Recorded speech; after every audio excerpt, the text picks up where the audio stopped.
Do you know what kind of eyes follow a guilty woman? It's the kind of gaze that touches your bones. Nothing enters deeper than the eyes of the witness looking upon the guilty. They are reading in you something you have no way of witnessing yourself, something invisible, dirty, and damning. And because you can't figure out what on earth they're seeing, you begin to use their eyes to study yourself, trying to locate that thing that exiled you. Without sharing the evidence, the verdict was decided and agreed on by all the eyes around you, a verdict that still makes you tremor when you try to imagine what they saw. You begin spending hours and hours by the mirror, trying to make yourself more beautiful, as if beauty absolves guilt. Then finally realizing there is no way of proving an innocence I believed in less and less myself, I figured out that beauty, though useless in proving anything, could buy a guilty woman love. So I multiplied my guilt. Instead of speaking to one boy, I spoke with 3. Instead of loosening my shirt, I bought tighter ones. Instead of making peace with my stepmother, I became crazy. Understanding that my guilt was permanent and deeply unfair, I became more provocative than I've ever been before. I extended the life sentence of their disgust with larger earrings, heavier makeup, and a wilder voice. It was my revenge against the verdict, to multiply what they doomed me to be before I had decided to become her. That I stand a guilty woman today is more the direction of the eyes around me than a freedom I chose myself. I became fine with guilt. In fact, it was only when I've hugged the guilty image of myself that I could feel life opening up to me. But when it comes to love, to safety, it's far more complicated. Most people don't know what to do with a woman who isn't so concerned about her innocence. Without your tailored voice, your laughter, your bowed head, your small plate, your closed legs, your apology, the world becomes a very different place. Though I am most myself when I discard the effort of proving my innocence, I am also the most unloved and unsafest when I do. When I wiped my tears that had bought me so much pity, which I used to believe was the same as love, and when I lifted my eyes to face the gaze in front of me, I discovered something entirely unfamiliar. There was something about being shamelessly guilty that removed layers of fabric between my eyes and the world, and I suddenly realized that my innocence had never been for me. It was for them, who relied on the predictability of a woman, whose intention behind every word, every expression, every movement is to make you believe she is good. But I'm also beginning to believe that there are people who really lean into women who don't give a damn about the trials of every encounter, who walk into the courtroom of eyes careless about the verdict.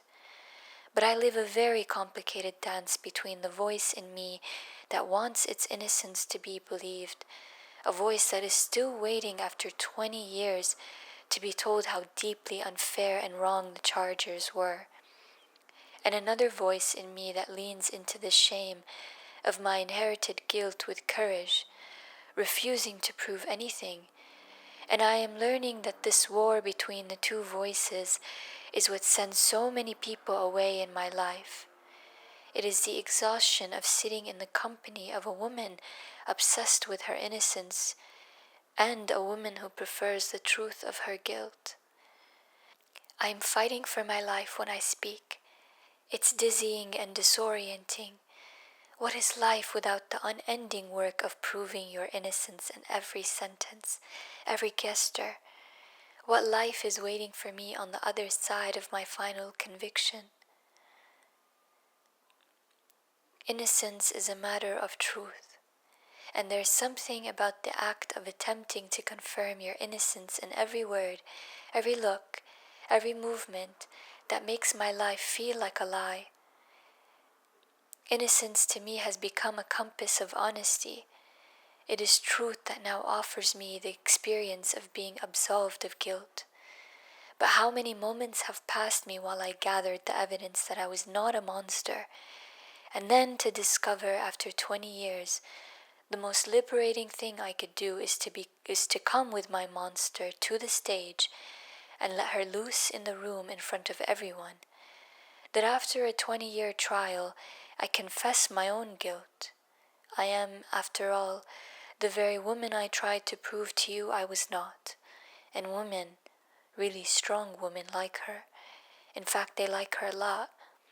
But what makes a mess of this beautiful confession is that I hesitate. When they come towards me smiling, recognizing me as one of their own, my voice fails me. I get scared. I undo the confession with my nervous laugh and my uneasy eyes. When you have been told you are guilty enough times, your body begins to behave like one whether you like it or not.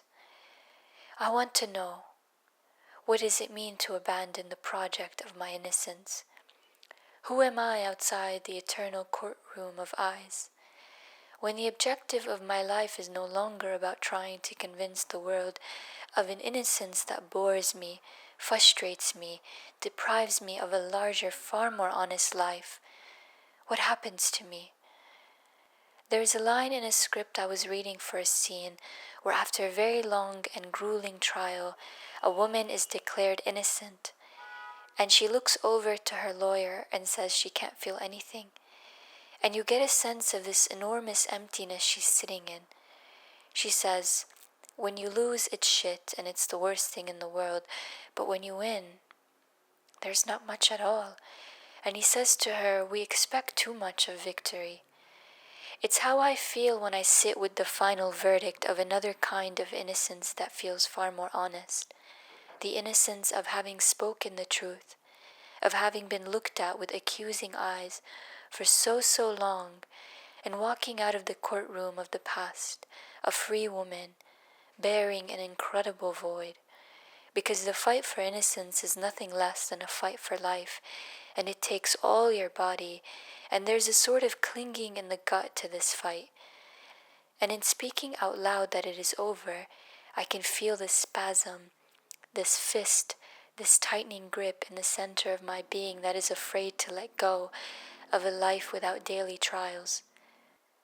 Who am I when I don't have to appear each day before the invisible jury of my life with the gathered evidence that I am not a horrible woman? What replaces my intention? What grief am I scared of encountering for all the time I lost trying to prove what never mattered and what took so much life with it?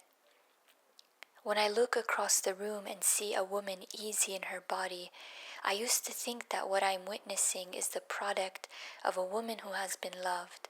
But now I could see that what I am witnessing is simply a woman who has never had to prove her innocence.